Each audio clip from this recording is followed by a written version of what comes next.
We continue to mobilize and deploy all appropriate law enforcement resources to protect our citizens and investigate and to respond to this attack.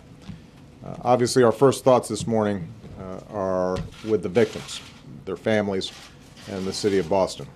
We know that 2 explosions gravely wounded dozens of Americans and took the lives of others, including a 8-year-old boy. This was a heinous and cowardly act, and given what we now know about what took place, the FBI is investigating it as an act of terrorism. Anytime bombs are used to target innocent civilians, it is an act of terror.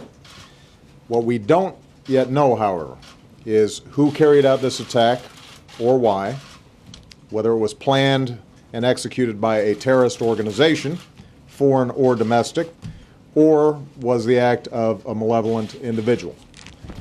That's what we don't yet know, and clearly we're at the beginning of our investigation. It will take time to follow every lead and determine what happened, but we will find out.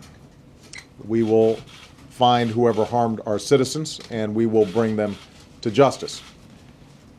We also know this: the American people refuse to be terrorized, because what the world saw yesterday in the aftermath of the explosions were stories of heroism and kindness and generosity and love.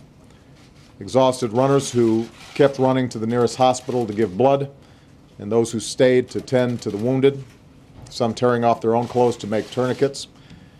The first responders who ran into the chaos to save lives. The men and women who are still treating the wounded at some of the best hospitals in the world. And the medical students who hurried to help, saying, "When we heard, we all came in."